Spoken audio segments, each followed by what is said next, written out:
Mara Whitlock had grown so used to nothing ever going her way that when the quiet around her turned wrong, some worn-out part of her simply accepted it before the rest of her caught up. She was 27, an emergency room nurse at a public hospital in Cleveland, running on 30 hours without sleep and days of skipped meals she'd never admit to a soul. The food she should have eaten quietly folded into a container for her little brother instead. She'd sprinted through the airport with 9 minutes and a single hope, the gate number inked onto the back of her hand the way she'd done since nursing school, her mother's old nurse's watch loose on her thin wrist. And somewhere in that desperate run she'd heard it catch the railing with a small dry crack she couldn't stop for. She'd found a gate, seen a board, felt a hand wave her through, and dropped into the first seat with her brother's medical file, clutched to her chest, promising herself 2 minutes with her eyes closed. Now she opened them to cream leather above her instead of gray plastic, to 8 wide seats and real glass and a hush no airport had ever held. And at the far end of the cabin, a man sat watching her,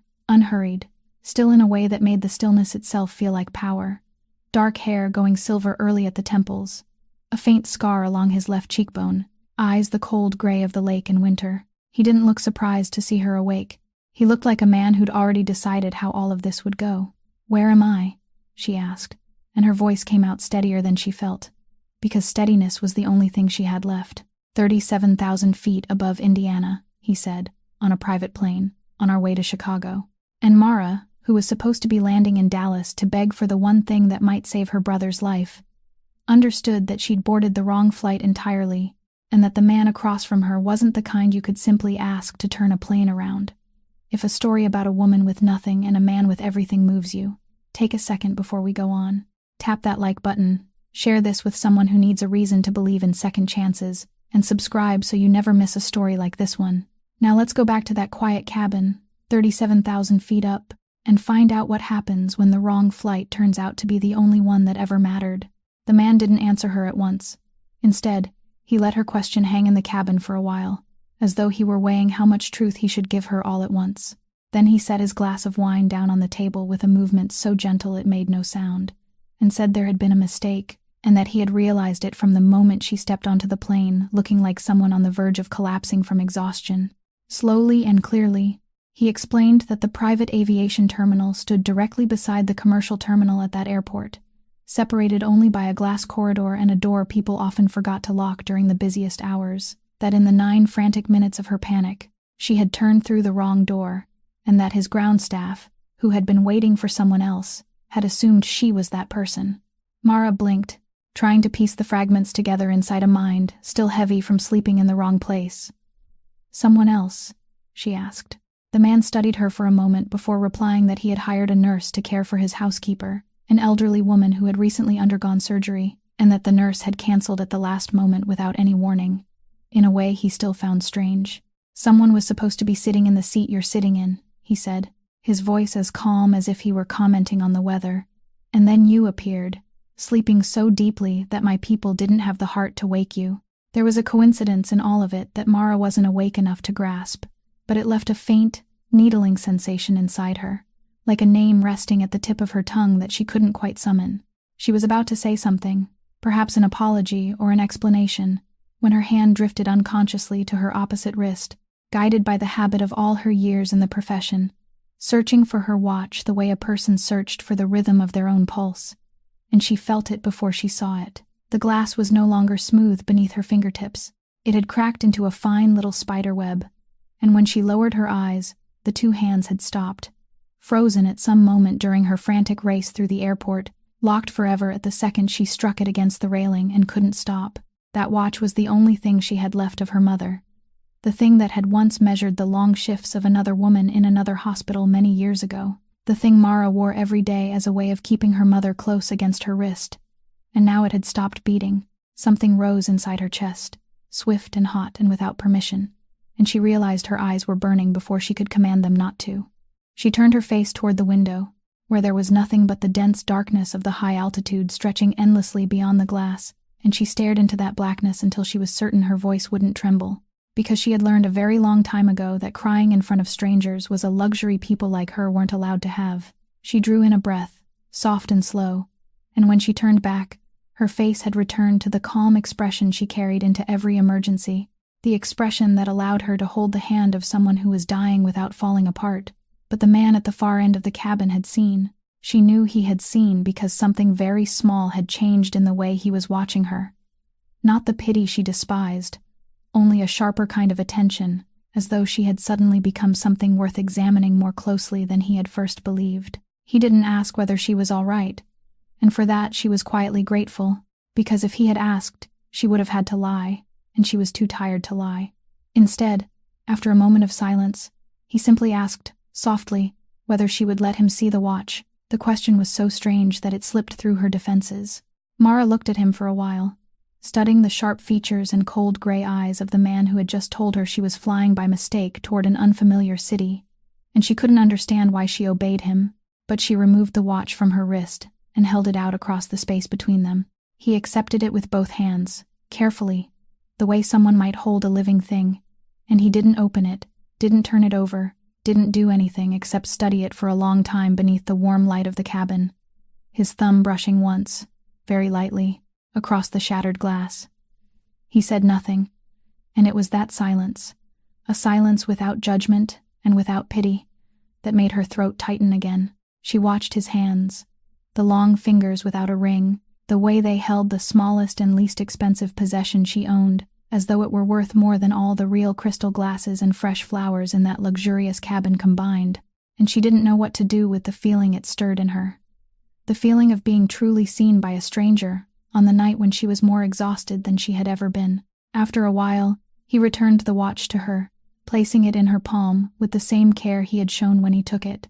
And then he asked her a question so direct that she had no time to prepare herself. What had she been planning to do in Dallas that one mistaken flight could ruin so completely? Mara closed her hand around the dead watch and considered how much she should lie, because lying was something she did well, lying to her landlord that the rent would arrive a few days late, lying to her coworkers that she had already eaten lunch, lying to herself every morning that she was still all right. But there was something in the way this man waited, without pressing her,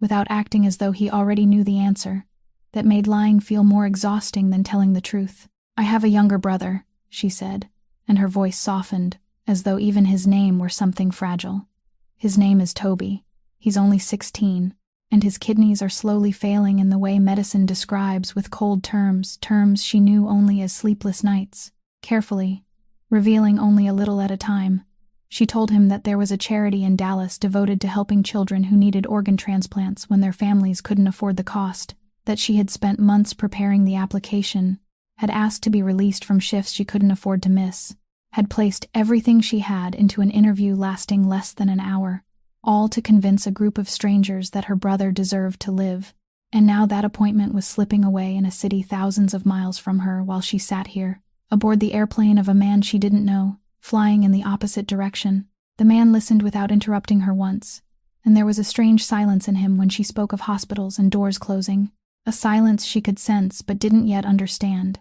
as though she had accidentally touched an old wound hidden beneath that dark suit. Before he could answer, the flight attendant appeared from the front of the cabin and placed a plate of hot food before her, steam rising gently from it, something she hadn't ordered and wouldn't have dared dream of. The smell struck her like a physical blow, because her stomach had been empty for a very long time, so long that she didn't even want to remember all those hospital meals she had quietly wrapped up and taken home to Toby instead of eating them herself. She picked up the fork and began to eat, and she ate too quickly, so quickly that she didn't even realize what she was doing until she looked up and met his eyes. Then shame rushed over her, burning across her cheeks, and she set the fork down slowly, trying to recover some small measure of dignity by pretending she wasn't nearly as hungry as she was, that she was only eating out of politeness. She waited for him to say something, a remark, a disapproving frown, the look of pity people who had everything so often gave to those who had nothing. But he did none of those things. He simply leaned forward, touched a button beside his seat, and calmly told the flight attendant to bring her another serving and to remember the warm bread. Then he turned back toward the window, giving her the privacy to finish eating without being watched, and that small gesture tightened her throat more than any kind words could have done. When the second plate arrived, she ate more slowly, and this time she allowed herself to truly taste it,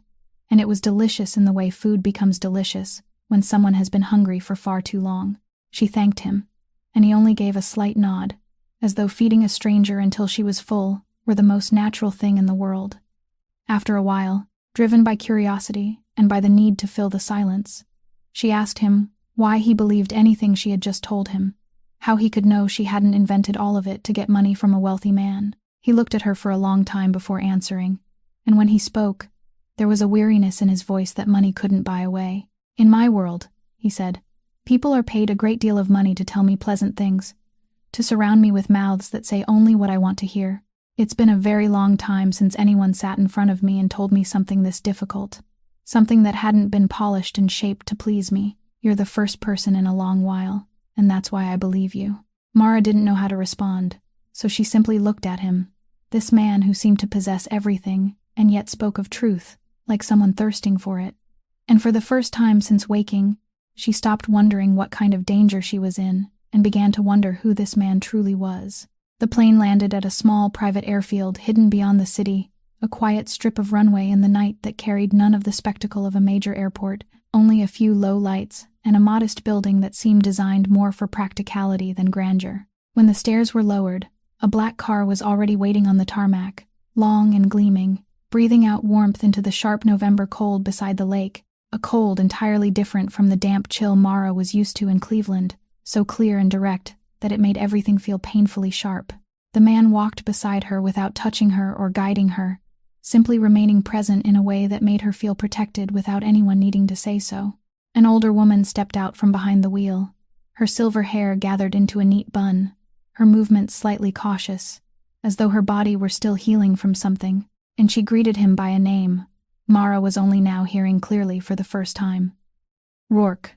spoken with the familiarity of many years of service. Then the woman's gaze shifted to Mara, and a flicker of surprise passed over her face, the kind of surprise belonging to someone who had just realized that one piece didn't fit the picture she had already arranged in her mind. "So she isn't the woman from the service?" she asked, her voice gentle but carrying a genuine question, and Rourke answered only that there had been a mistake, that the hired nurse hadn't arrived, and that the woman standing there was a guest. Della, that was her name. Studied Mara for another moment with the assessing eyes of someone who had spent decades measuring people, and was rarely wrong, then nodded, accepting the explanation in the manner of a person who had learned long ago that in Rourke's world, unexpected things happened every day, and there was always some way to arrange them. The car moved into the night, and Mara sat in silence, watching the city pass beyond the window. Chicago in the late hours possessed a quiet, solemn beauty, its broad avenues and old buildings standing beneath yellow streetlights until the road gradually narrowed and began leading them toward the dark surface of the Great Lake. Inside the car, Della and Rourke exchanged a few words in low voices, and Mara hadn't meant to listen, but she still heard Della say that things had been unsettled at the harbor lately, that certain people were testing the boundaries in a way she didn't like at all. Rourke answered with only a low, brief sound of acknowledgement, but there was a faint tightening in his jaw that Mara, accustomed to reading the smallest signs in another person's body, noticed and stored away in a quiet corner of her mind, not understanding it, only recording it. Then the mansion appeared at the end of a long road, at first nothing more than a dark mass against the sky, then growing into a vast stone house standing beside the lake, its illuminated windows casting warm golden light across the gray stone. A building carrying the solemn stillness of places that had endured many winters and many generations. Mara stepped out of the car and stood on the gravel, tilting her head back to look at it, and she heard herself whisper that the place was enormous, while Rourke, standing beside her, replied softly that sometimes it was far larger than one person needed. Inside, the house was unexpectedly warm. A fire had already been lit in the main hall, as though someone had known in advance that he would be returning, and that quiet attentiveness left Mara feeling both comforted and slightly unsettled, because it revealed an entire invisible machinery moving smoothly around this man. Della led her upstairs to a room that was spacious and warm, with a bed that looked as though it had been made for real sleep rather than merely lying down, and told her that clean clothes would be brought up within a few minutes, and that if she needed anything during the night, she only had to lift the telephone beside the bed. Mara thanked her, and when the door closed, she sat on the edge of the bed and finally took her phone from her pocket, and that was the moment her real world came crashing back. There were several missed calls, all from the elderly neighbor who watched over Toby whenever Mara was working, and there was one message that turned her insides cold.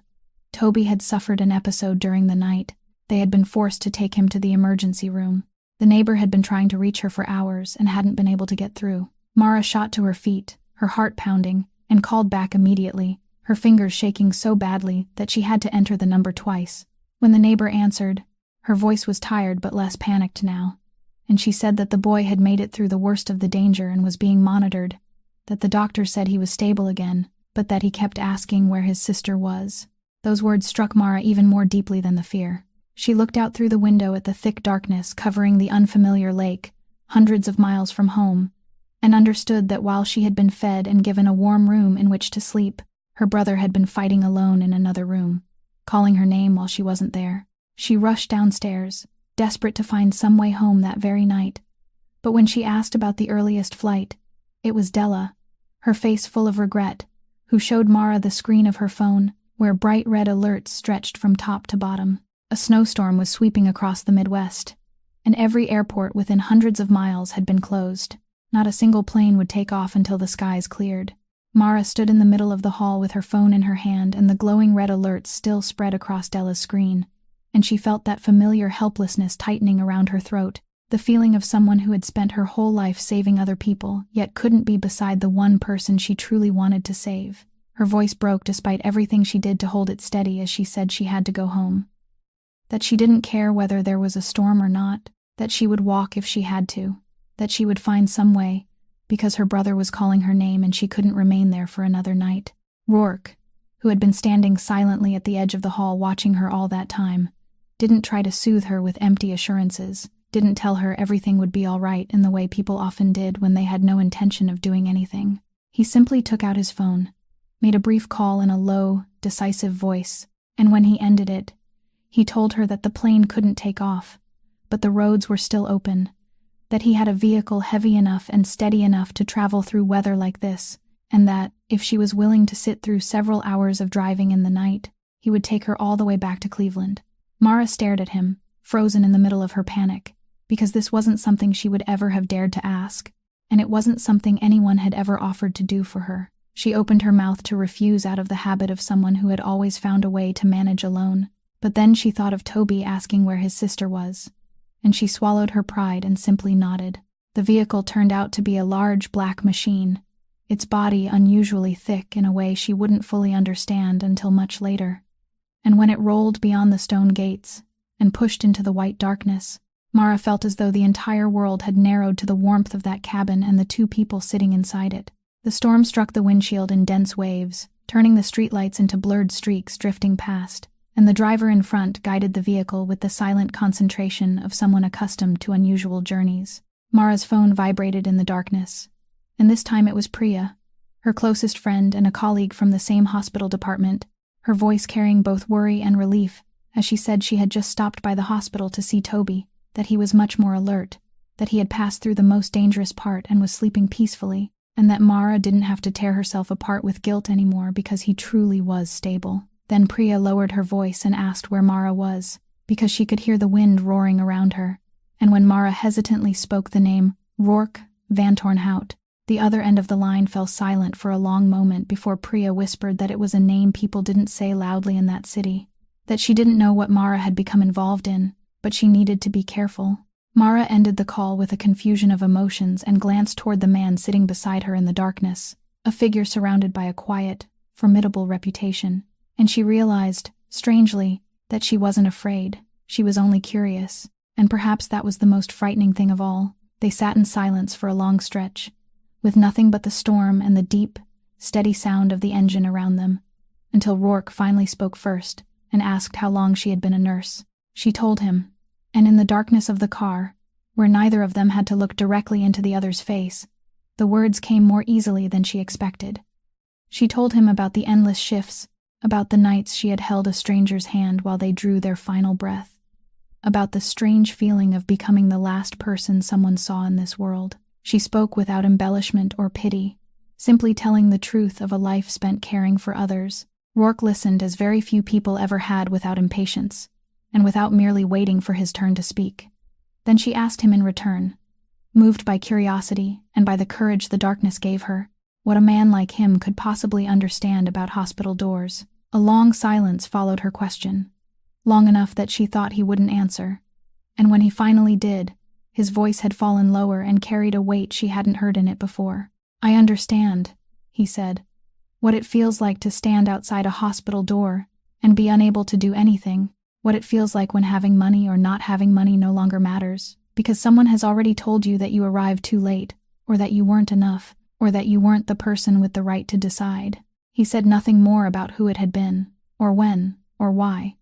and Mara didn't ask, because she recognized that tone immediately, the tone of a wound someone dared touch only with the vaguest words, and she understood her profession well enough to know that some pain shouldn't be pulled open with questions. She only said softly that she was sorry, and she said it with the sincerity of someone who had stood on the other side of those same doors, and Rourke turned to look at her in the darkness. For one brief moment, those two strangers recognized something shared between them,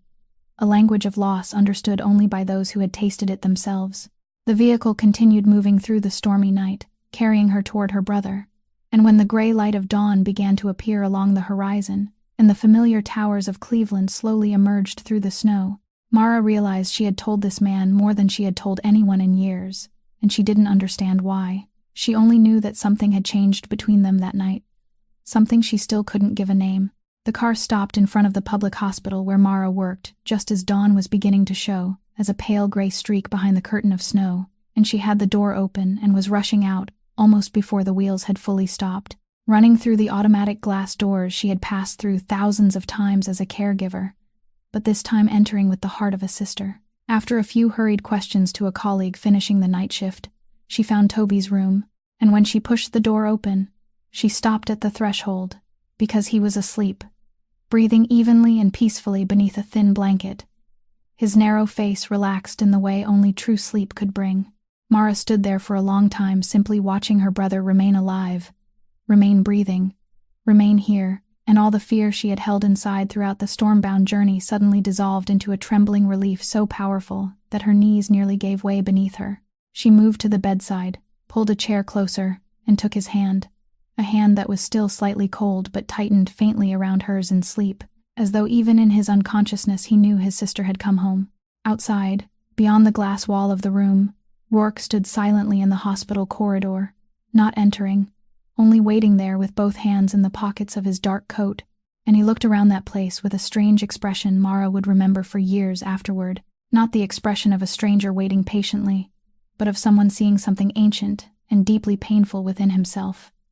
The worn walls, the rows of scuffed plastic chairs, the smell of antiseptic, and the heavy weighting every public hospital seemed to carry. After a while, Toby stirred and opened his eyes, and the first thing he saw was his sister, and a tired but radiant smile spread across his face as he whispered that he knew it. He knew she would come back. Mara bent down and embraced him carefully, gently, and told him that of course she had come back, that she would always come back, and in that moment her eyes began to burn again, but these were different tears, tears born of gratitude. Then Toby, with the tireless curiosity of 16 and his habit of noticing everything, looked past his sister's shoulder through the glass and saw the tall man standing in the corridor, and without the slightest hesitation, he asked who that man was. Mara paused, unsure how to explain someone she herself still didn't fully understand, and Rourke, realizing he had been noticed, pushed the door open and stepped slowly into the room, keeping a respectful distance as though he understood clearly that this was the boy's space, not his own. Toby studied him from head to toe with the bright eyes of a child who had never learned to hide his curiosity, and then his gaze settled on the distinct mark on the man's cheek, and with the unvarnished directness typical of teenagers who hadn't learned to hold back, he blurted out a question, asking where the scar had come from, whether it had hurt, and what had happened to him. Mara quickly started to stop him, to apologize for his curiosity, but something in the air of the room made her fall silent. Rourke, a man capable of shifting power dynamics with a single phone call, stood utterly still before the innocent question of a 16-year-old boy. He didn't answer. He opened his mouth as though he meant to speak, then stopped, and for one brief instant, something passed through his cold gray eyes. A shadow, a memory, a pain locked so deeply inside him that not even an innocent question could open it. The silence lasted long enough to become unusual, and Mara, who had learned to read silences, realized that the scar wasn't what she had imagined, not the mark of the kind of violence people always associated with men like him. But then Rourke did something that softened the entire room. He didn't turn away from the boy. didn't dismiss the question with coldness, but instead pulled over a small chair, sat down at Toby's level, and asked whether it was true that he liked to draw. Toby, instantly brightening with the eager passion of a young artist, lit up and began telling him about his sketches, about the house he was always designing, and Rourke listened with a gentleness and patience that took Mara by surprise, asking the right questions at the right moments, and allowing the teenager to feel genuinely heard in a way young patients so rarely were. Mara took a step back and watched the two of them, the most powerful man she had ever met, and her little brother, talking together about imaginary houses, and she felt something shift inside her chest, a warmth she hadn't allowed herself to feel in a very long time, and she wondered how a man who carried so much darkness in his eyes could be so gentle with a child. Rourke didn't leave right away as Mara had expected a man so busy and powerful to do. Instead, he remained in the city, arranging a place to stay somewhere near the hospital, and in the days that followed, he visited regularly in the quiet manner of someone who didn't wish to intrude but also didn't want to disappear. He brought Toby drawing paper better than anything the boy had ever used, along with colored pencils he had never dared dream of owning, and he never stayed too long, only long enough to exchange a few words before leaving again,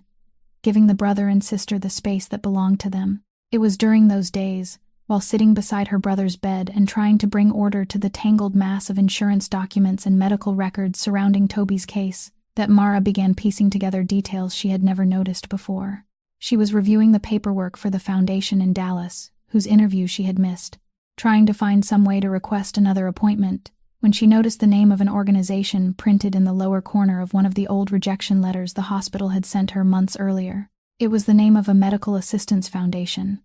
an organization she had never heard of, and what caught her attention was the small line stating that the foundation specialized in funding precisely the kind of cases Toby represented, children who needed organ transplants but whose families couldn't afford the cost. She sat up straighter, her heart beginning to beat faster, because, if such a foundation had existed in this very city all this time, why had she never been told about it, and why had her brother's application been rejected in the earliest stage without anyone ever mentioning that it existed? She began following that thread, making several phone calls and questioning people she knew in the medical field, and the deeper she dug, the more strongly she sensed that something was wrong, like a bruise hidden beneath the skin that the eye couldn't see but the fingers could still feel. When Rourke visited that afternoon, she told him about the foundation she had discovered and how incomprehensible it seemed that the organization existed while no one appeared to know about it, and she saw his expression change when she spoke its name, a cold and sharpened stillness settling over his eyes. He asked to see the rejection letter, and he read it slowly, and when he finally looked up, there was something frightening in the calmness of his voice as he told her that the foundation belonged to him, that he had created it and poured money into it for years, so children like Toby would never have to die simply because their families lacked money. Mara went still, and in that moment an entire web of truth began to reveal itself before her, because if the foundation was his and it existed for cases exactly like her brother's, then Toby's application being blocked at the very beginning wasn't an innocent mistake but something far worse. Rourke rose to his feet, and a tension ran through his entire body that Mara had never seen before. He said slowly that someone in the middle, someone who held approval authority within that hospital, had been stopping qualified applications before they could ever reach the foundation, and that he would find out who it was. During the days that followed, he had his people conduct a quiet review, and what they uncovered sent a chill down even Mara's spine, though she had believed there was nothing left in the cruelty of the world that could still shock her. The hospital's chief financial officer, a neatly dressed man in a tailored suit whom Mara had occasionally seen in meetings, had been secretly diverting assistance funds for a long time, redirecting donations meant for impoverished patients into places where only he could benefit. And to conceal what he was doing, he had rejected large numbers of qualified applications, including Toby's, pushing desperate families away from the aid they should rightfully have received. As Mara worked through the thick files Rourke's people brought to her, records belonging to hundreds of patients the foundation had helped throughout the years, her gaze accidentally came to rest on the vast scale of what had been stolen, and the anger rose inside her over the systemic injustice they had just uncovered. Mara witnessed that moment from a corner of the small room where they were sitting, and only later would she realize that it was the first time she had truly seen Rourke Vanterhout not as the kind man from the airplane or the gentle visitor beside her brother's hospital bed, but as the ruthless powerhouse who commanded absolute authority over his world. He didn't grow angry, didn't strike the table, didn't raise his voice. and that was precisely what sent a chill down her spine. He simply took out his phone, dialed a number, and when someone answered at the other end, he spoke in the same calm, even tone he had used when asking that more bread be brought to her on the plane, not half a note louder, without a trace of emotion anyone could grasp. He said there was a file that needed to be delivered to the right person, that everything inside it was true and could be verified, that he didn't want anything added or removed, but only wanted what had already existed to be brought into the light of day. Then he read out a name, the name of the chief financial officer, followed by an address, and ended the call, setting the phone gently on the table, as though he were putting down a glass, before turning back to continue the conversation with her, as if he had merely called to order dinner. Mara watched him, uncertain what she was supposed to feel, because one part of her wanted to cry out with relief that someone would finally pay for what he had done to her brother and to so many other families,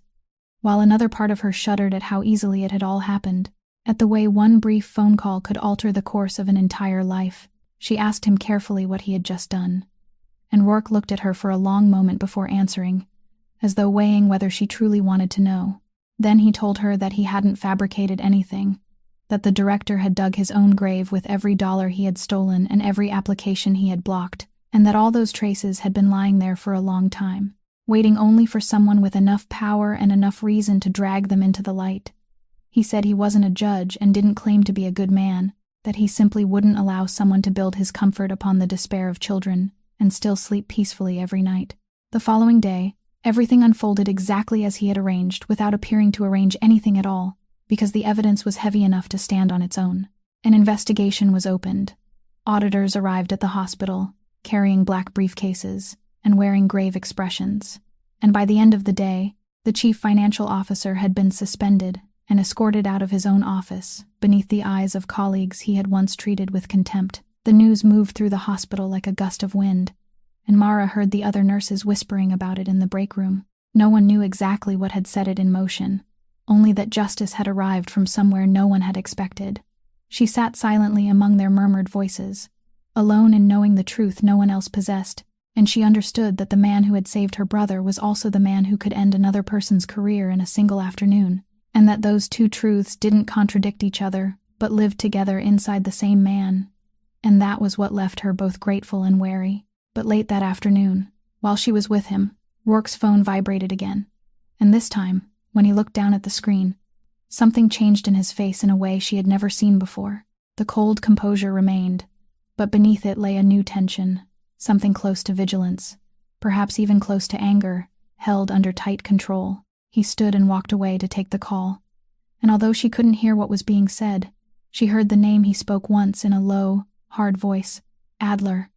and she saw his hand tighten at his side. When he returned, he had recovered his familiar calm, but a shadow had followed him back to his seat, and when Mara asked whether something was wrong, he answered only that there were a few business matters he needed to handle, a reply so perfectly contained that it revealed the very thing it was meant to conceal,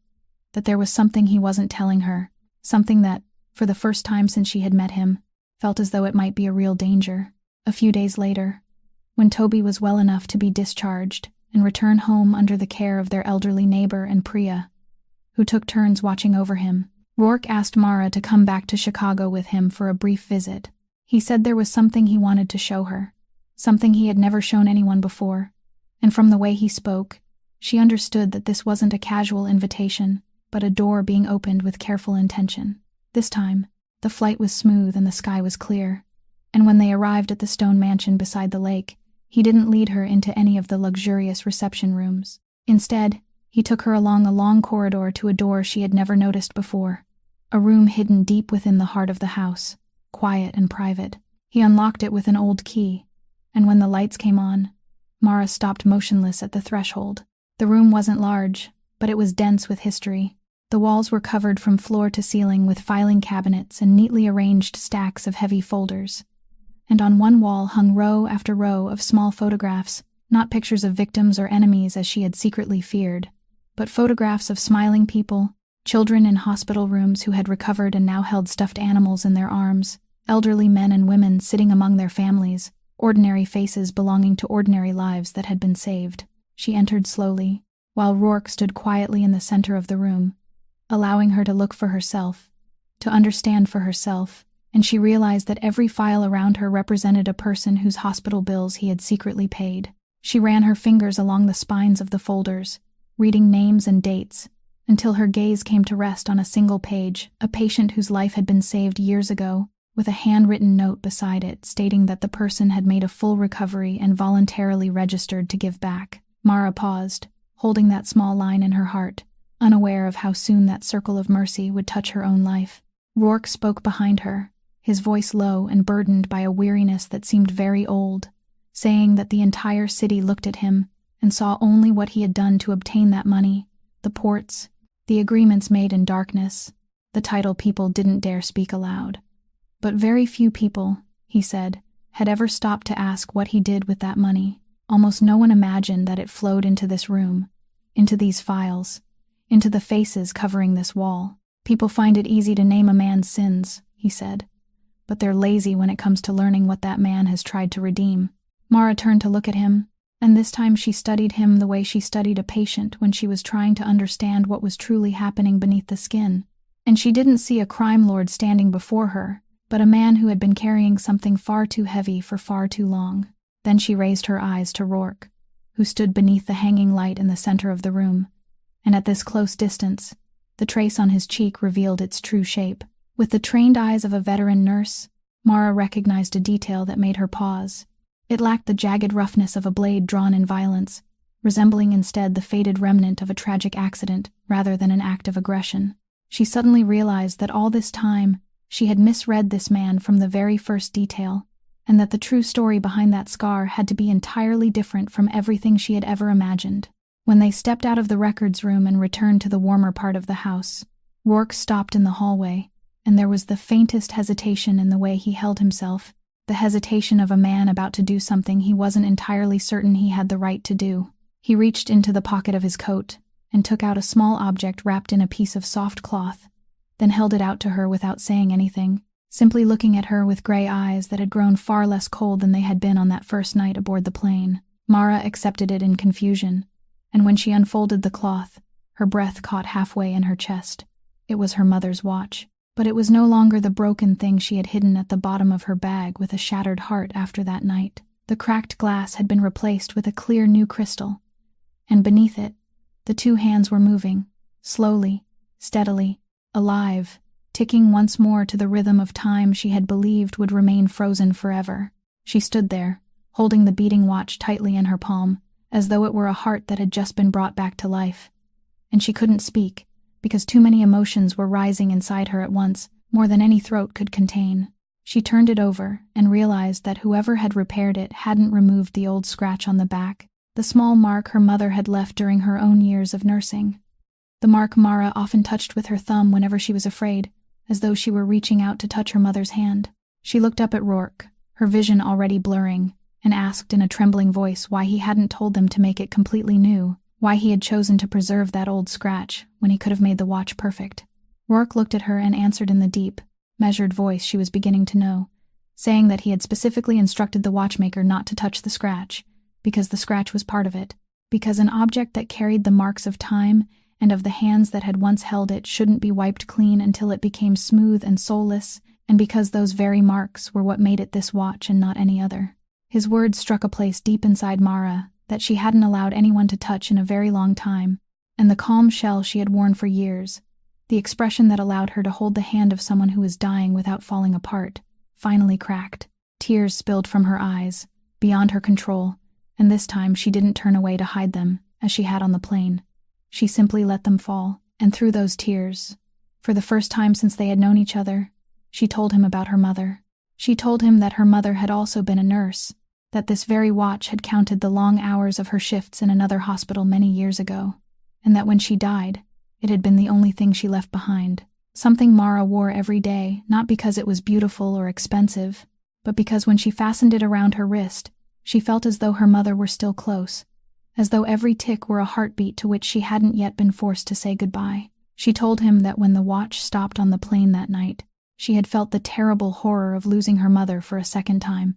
as though the final thread connecting them had been severed. Rourke listened in silence, never interrupting, never trying to comfort her with empty words, simply remaining there and allowing her to feel her pain, and there was something in his eyes as she spoke about her mother, an understanding so profound that Mara felt it before she understood why it was there, as though this man also knew exactly what it meant to hold a keepsake belonging to someone who had died. When she had finally calmed herself, she wiped her face and whispered her thanks. But she knew those words were far too small for what he had done, because he hadn't merely repaired a watch. He had returned to her a part of her mother she had believed was lost forever. And she looked at him, the man an entire city feared, and wondered how one person could be so frightening and yet so gentle at the same time. That night, after returning to the warm room upstairs with the restored watch ticking once more around her wrist, Mara lay in the darkness and allowed the memory she had locked away for so many years to rise at last, the memory awakened by the soft ticking beside her ear. She had been only 15 that night, a girl who knew almost nothing about medicine beyond the fragments she had picked up from listening, and her mother had stayed awake later than usual, sitting at the kitchen table with one hand pressed against her chest and a weariness in her face that Mara had been too young to understand well enough to fear. She remembered asking whether her mother was all right, remembered the way she had looked up and smiled. A smile Mara now understood had been built from every last bit of strength she had left, and her mother had told her that she was fine, only tired after a long shift, that Mara should go to bed because she had to wake early for school the next morning. Mara had believed her, because a child always wants to believe that her mother is all right, and she had gone to bed, leaving her mother alone in the kitchen with the pain she endured silently through the night so her daughter wouldn't have to worry, so a family already crushed beneath its bills wouldn't have to carry another hospital expense they couldn't afford. Only much later did Mara understand that her mother had known, that a woman whose life had been devoted to caring for others must have recognized the warning signs within her own body, and that she had chosen to lie, chosen to swallow the pain and hide it like a final gift and a final mistake for her child, trading her daughter's peace of mind for her own life. The next morning, when Mara came downstairs, her mother was still sitting where she had left her, but she was gone, having died quietly and alone during the night. And that image, that moment when a child realized she might have done something if she hadn't believed the words "I'm fine," carved itself so deeply into Mara that it shaped everything she later became. She chose nursing not as a career, but as a vow, a way of atoning for the night she had failed to save the person who mattered most, and she spent her entire professional life standing guard before the door her mother had passed through alone, determined that no one under her care would ever have to die by themselves in the dark. Something inside her had also changed forever that night, because she could never again trust the words "I'm fine," whether they came from a patient trying to appear brave, an exhausted coworker, or from her own mouth whenever she looked into a mirror and told herself she could still endure. She learned how to see through the defenses people built around themselves, how to read the smallest signs others overlooked, how never to accept the appearance of calm as proof that real peace existed beneath it, and that ability made her an exceptional nurse, but it also left her lonely in a way few people understood. Because when you can no longer trust anyone's reassurances, you can never truly rest inside them either.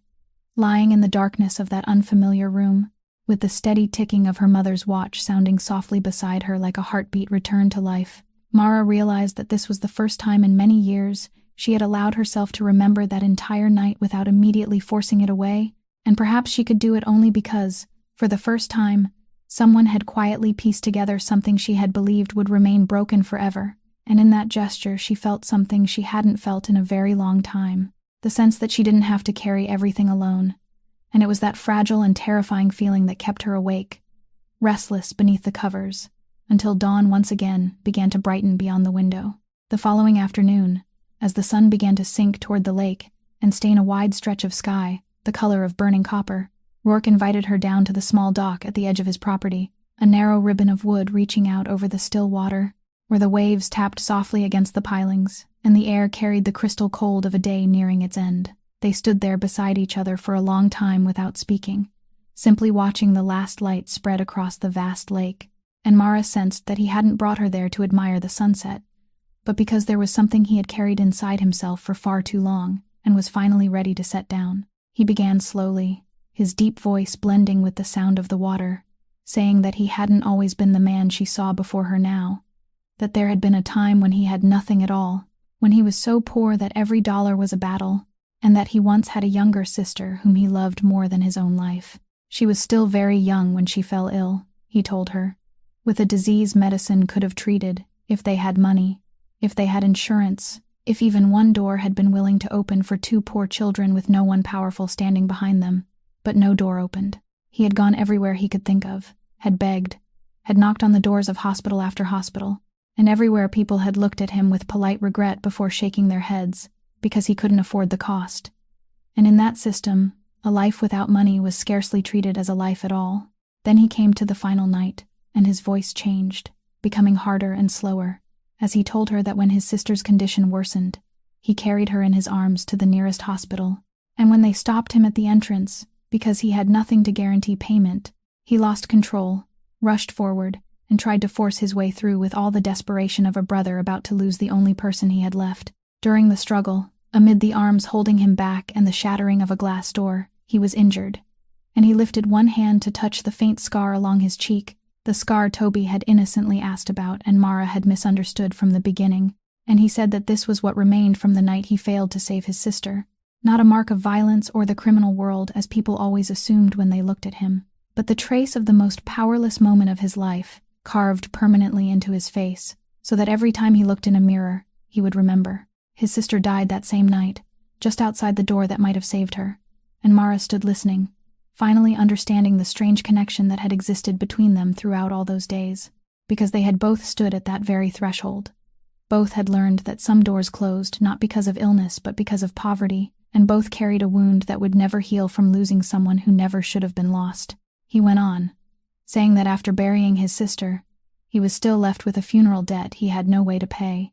and in that despair, he accepted the first job the criminal underworld offered him, intending to do it only once, just long enough to settle the debt, but he turned out to be good at it, frighteningly good, because the night he lost his sister had taught him that gentleness didn't save anyone, that only power could open doors pleading couldn't. And so he climbed, one step at a time, using the coldness he forged within himself as armor, until he became the man whose name made an entire city lower its voice, the man who would never again have to stand helpless outside any door. But the price of it, he said, and for the first time, Mara heard the faintest tremor in his voice, was that he had become something he himself despised, that the money he used to save hundreds of lives in the records room had come from things he couldn't bring into the light, that every life he rescued had been paid for with some piece of the soul he had lost, and that he lived inside that contradiction every day, never knowing whether the good he did could ever be enough to redeem the road he had taken in order to do it. He turned to look at her beneath the fading sunset and told her that he wasn't sharing any of this to ask for her forgiveness,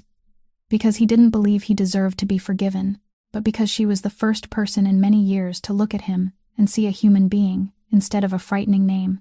and he wanted the person she had seen to know the truth. Mara remained silent for a long while after he finished speaking, allowing everything she had just heard to settle inside her, and then, instead of offering words of comfort she knew he didn't need, or passing judgment she knew he had already inflicted upon himself more than enough, she did something else, something that came from the practical core of who she was. She looked out across the lake as it deepened into violet and said that she had seen his records room, had read those names through the eyes of someone who understood every illness written there, and that she had realized something he might never have considered. "You have money," she said. "You have a network, and you have the will to save people. But what you're doing is still saving them in the manner of someone standing on the outside looking in, paying bills and opening the doors that money can open. What you're missing," she continued, her voice growing steadier as she realized she was speaking aloud an idea that had only just begun to form, "is someone on the inside. Someone who knows how to read a medical record and see not merely numbers but a human being. Someone who knows which case is truly urgent and which one can safely wait. Someone who understands how to allocate resources so that not a single dollar is wasted and not a single life is overlooked because of an error in paperwork." She told him that throughout all her years as a nurse, she had seen kindness fail countless times. Not because there wasn't enough money, but because there wasn't anyone who knew how to direct it to the right place, and that if someone with medical expertise sat at the very heart of the foundation, the number of lives he could save might multiply many times over, and more importantly, there would be no gap left for men like that director to slip their hands into and block another person's path. Rourke turned to look at her, and something had come alive in his gray eyes. Not surprise, but recognition, as though he too could see the very picture she had just drawn. He asked her slowly whether she was proposing what he thought she was proposing, and Mara realized that she herself hadn't yet managed to name it, that the idea had only taken shape while she was speaking, but once the words were out, it suddenly seemed so obvious that she couldn't understand why she hadn't thought of it sooner. She said that she didn't know whether it was possible, that her life was still tied to Toby, to the hospital, and to 1,000 things that remained unresolved, but that she could imagine it, something built from the wounds both of them carried, a way of turning the pain of the night her mother died and the night his sister died into something capable of preventing nights like those from happening to someone else. And in that moment, standing on the dock beneath a darkening sky, between two people who had just placed the darkest parts of their pasts into each other's hands, something new and unexpectedly light began to emerge. Not a hurried romance, but something more enduring than that, a sense of what they might build together. They didn't touch, didn't speak in grand declarations, only stood side by side looking out across the water. But both of them could feel that the conversation had shifted something between them, had transformed their understanding of old losses into a direction leading forward. And for the first time since Mara had awakened on that mistaken flight, the future no longer felt like something to fear, but something that could be built, one brick at a time, by the same hands she had spent her life using to save others. Rourke said softly, almost to himself, that perhaps he had been waiting for someone like her longer than he realized. And Mara didn't ask what he meant. She only smiled for the first time in many days, a tired but genuine smile, as the lights from the house behind them began to glow in the gathering dusk. Mara returned to Cleveland a few days later, carrying that new sense of possibility inside her, along with a measure of peace she hadn't felt in a very long time. But she didn't know that elsewhere in the city, certain eyes had already begun to follow her. In the world Rourke had climbed to rule, no secret remained hidden for long, and word of a woman whom that cold and feared crime boss had personally driven through a blizzard to bring home, a woman he had returned to visit again and again, had reached the man whose name Rourke had spoken in that hard voice during the phone call days earlier. Adler was Rourke's longtime rival at the harbor, a man who had coveted his territory for years and had never stopped searching for a weakness.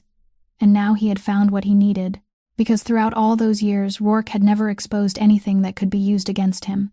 never allowed anyone to become important enough to pose a threat, until Mara appeared. That evening, after finishing a late shift and stepping into the deserted parking lot behind the hospital, the same lot she had crossed thousands of times beneath its sickly yellow lights, Mara sensed that something was wrong before she saw it. The instinct for danger sharpened by years of working through the night. Two men were waiting between the rows of parked cars, and they didn't look like people who happened to be there by chance. And when they began walking toward her, Mara understood at once that this had something to do with Rourke, that she had become a piece in a game whose rules she hadn't even had time to learn. But she had no chance to react, because another figure rushed from the darkness and placed himself between her and the two strangers, one of Rourke's men whom she vaguely recognized, a young bodyguard he had quietly assigned to protect her without ever telling her. Everything happened quickly after that, a brief and violent struggle beneath the flickering lights, the sounds of bodies colliding and hurried footsteps,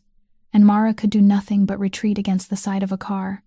her heart pounding, while the young guard fought to keep himself between her and the danger. He managed to drive them back and forced the two attackers to flee when the alarm of a nearby car began to wail, and the lights above the hospital's rear entrance suddenly came on. But after the strangers disappeared into the darkness,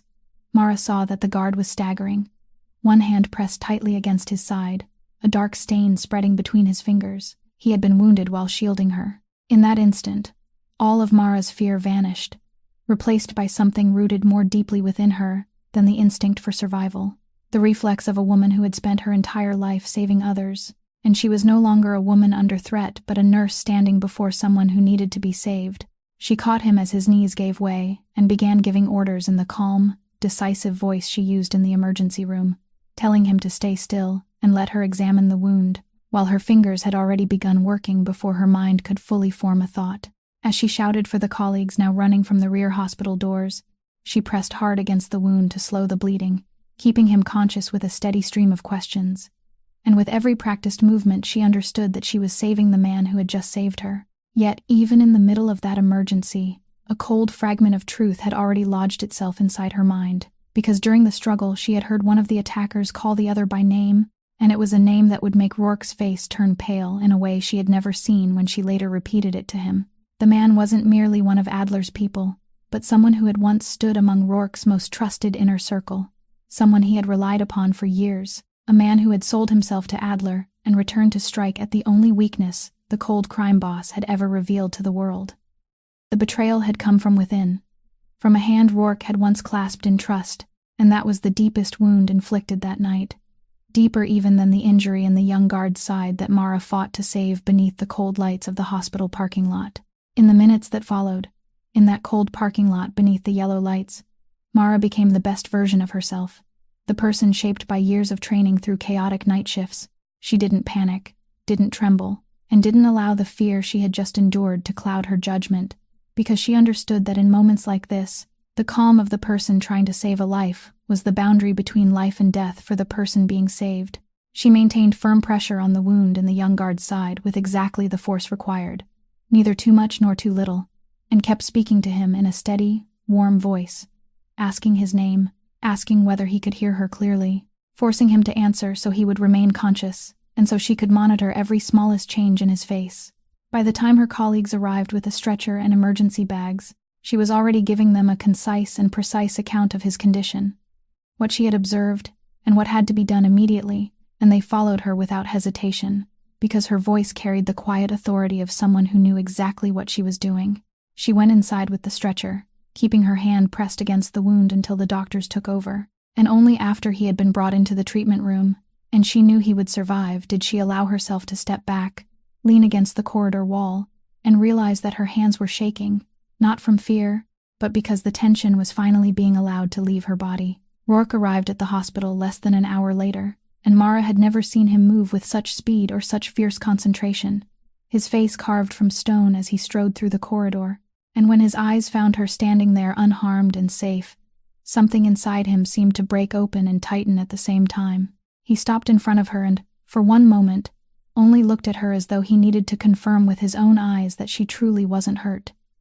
then asked in a roughened voice whether she was all right. When she nodded and told him that his guard had saved her, and that she had then saved him in return, something passed through his eyes, relief mingled with a deep and private pain. He went to see the young guard, standing beside his bed for a long time, and saying words Mara couldn't hear, though she could feel their weight in the way he held himself, and she understood that to this man, the people who served under him weren't merely tools, but human beings for whom he felt responsible,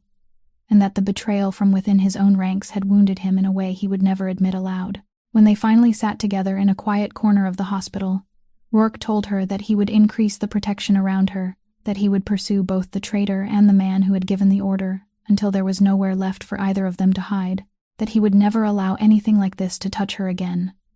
And his voice carried such absolute resolve that she didn't doubt for a single second that he was prepared to do anything, no matter the cost, to keep her safe. But even as he spoke those words, Mara saw something else rising beneath that hardness, a pain he was trying to swallow, because he was beginning to understand the truth neither of them had yet dared to say aloud, that it was his presence in her life that had drawn this danger to her, that the weakness Adler had chosen to strike was no one other than Mara herself, that coming close to Rourke meant stepping into the sights of men like that. And Mara saw the moment it happened in his eyes, the moment the man who had just sworn to protect her at any cost also began considering whether the best way to protect her might be to leave her forever, and she knew that the most difficult conversation between them was still waiting ahead. That difficult moment came sooner than Mara expected, only a few days later, when Rourke came to see her wearing an expression she had learned how to read, the expression of a man who had made a painful decision and had come to carry it out, not discuss it. He told her, in the calm voice she now understood was the armor he wore when he was most deeply wounded, that he had thought about it for a long time, that the night in the parking lot could have ended very differently, that if his guard had been even a single moment slower, he would now be standing before a loss he couldn't survive a second time in his life. He said that as long as he remained in her life, she would always be a target, that men like Adler would always reach for the things he valued in order to use them against him, and that the only way he knew to keep her and Toby safe was to step out of their lives, to sever the thread that had drawn danger toward them, to make her once again an unknown woman whom none of his enemies had any reason to notice. He said that he would still take care of Toby, would still make certain the boy received everything he needed, but that he would do it from a distance, quietly, so she would never have to see him again. He had prepared an entire speech about his noble sacrifice, and he had expected her to cry, to beg him not to go, or to accept it in silence like someone accustomed to having life take everything away from her. But Mara did none of those things. She rose to her feet, looked directly into his eyes, and when she spoke, there was a calm anger in her voice, the anger of someone who had spent too much of her life allowing other people and cruel circumstances to decide her fate. She told him that she had spent her whole life having choices made for her, by circumstance, by poverty, by illness, by grief and loss, and that she wouldn't stand still and allow one more person, no matter how noble his intentions might be, to claim the right to choose for her now. "Don't save Toby because of me," she told him. "Save him because it's the right thing to do, because that is who you have always been beneath everything else. And don't leave because of me," she continued, her voice trembling but never weakening. "Don't turn your departure into a gift you give me without my consent, and then expect me to spend the rest of my life feeling grateful for it." She told him that she was old enough, had endured enough, and had seen enough darkness in the world to decide for herself what she was willing to enter and what risks she was prepared to accept, that she wasn't a child who needed to be protected from her own choices, and that if he truly respected her as he claimed, then he had to allow her to make this decision instead of making it for her. Rourke stood and listened, and she watched the calm armor around him crack little by little beneath the weight of every word she spoke, because he had no answer for someone who rejected both pity and one-sided sacrifice, someone who demanded to stand beside him as an equal instead of being protected like something fragile. Then Mara softened her voice and told him what she truly wanted. Not a hurried romantic promise, not a guarantee no one could possibly give, but something real on which they could build. She reminded him of the idea that had first taken shape on the dock, the foundation, the way she wanted to use her medical knowledge to make it better, and she told him that this was how she wanted to remain in his life, not as a weakness for his enemies to strike, but as a partner, someone who would stand beside him and build something meaningful from the wounds they both carried. "If we have to face danger," she said, "then let us face it together for something worth facing it for. Don't use safety as an excuse to never dare to live." And in Rourke's eyes, Mara saw his final resistance dissolve, replaced by something that looked like surrender and hope at the same time, as though for the first time in many years, he was allowing himself to believe that perhaps he didn't have to remain alone in order to keep the people he loved safe. Not long after that conversation, a letter arrived from Mara through the official mail, not from Rourke's hands but from the very foundation she had discovered, and when she opened it with trembling fingers, she read the words again and again to make certain she hadn't misunderstood them. Toby's application had been reviewed and approved, not through any personal intervention, but by an independent medical board made up of doctors and specialists who had no idea who she was or what connection she had to the foundation's founder, people who had looked only at the boy's medical records and evaluated his case according to the same objective standards every other applicant was required to meet. Mara took the letter to Rourke, half overjoyed and half suspicious, and asked him directly whether he had arranged it, and he looked at her with a seriousness she immediately recognized as honesty and told her no,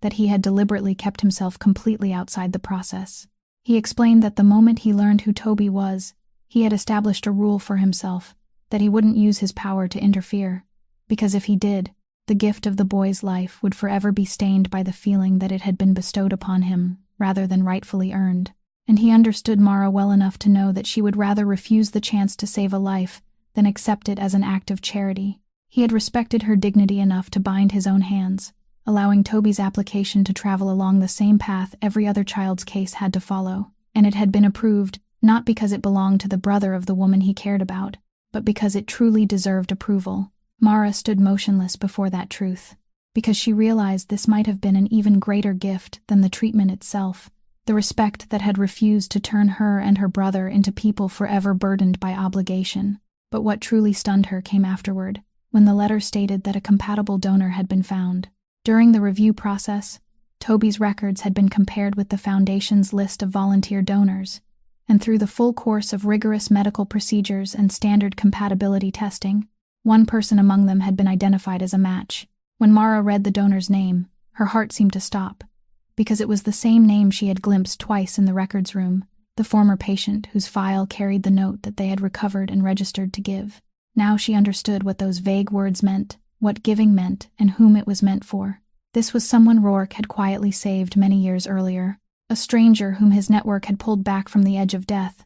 and after recovering, Instead of simply continuing with the life that had been returned to them, that person had chosen to register as a donor so that one day they might save someone else, repaying the mercy they had received by passing it forward. Rourke hadn't arranged this coincidence, because no one could arrange compatibility between two human bodies. It was something beyond the reach of both money and power. But what he had done, through all those years of quietly saving people, was plant a wide enough network of human beings who carried gratitude within them and were willing to give, and within a network large enough, years of kindness had finally created an opportunity on their own, a door opening for Toby, not through a miracle, but through the natural consequence of so much compassion that had been planted and allowed to grow. Then, in the midst of everything else, Rourke revealed one final piece of truth that made Mara look back upon the entire story of their meeting in a new light. He told her that on the day she boarded the wrong plane, the nurse he had hired hadn't been meant only to care for Della for a few days, but because he had been searching for a long time for someone with enough medical expertise and trustworthiness to take on a larger role within the Foundation. Someone who knew how to read people rather than merely read files, someone who possessed both a compassionate heart and a clear mind. He had searched and hadn't found that person.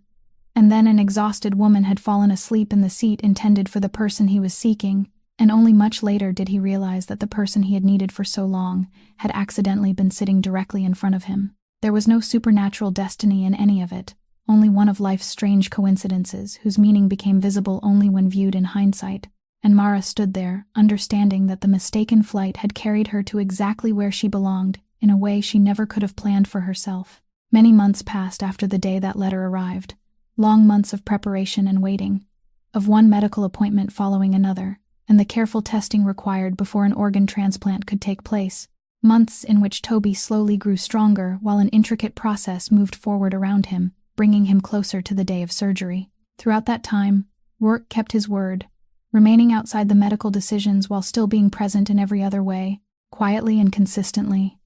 and the relationship between him and Mara deepened slowly, the way enduring things always do,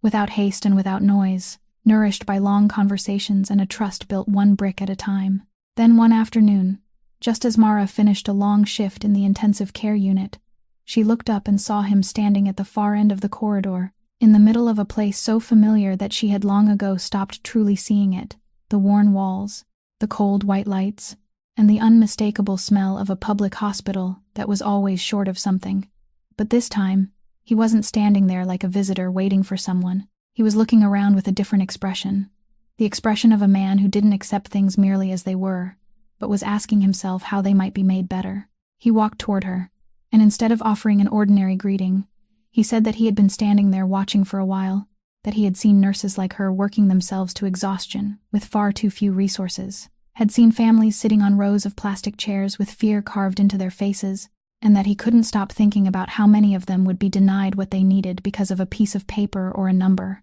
just as his sister had been long ago, just as Toby had nearly been. They stood there in the intensive care corridor and began talking,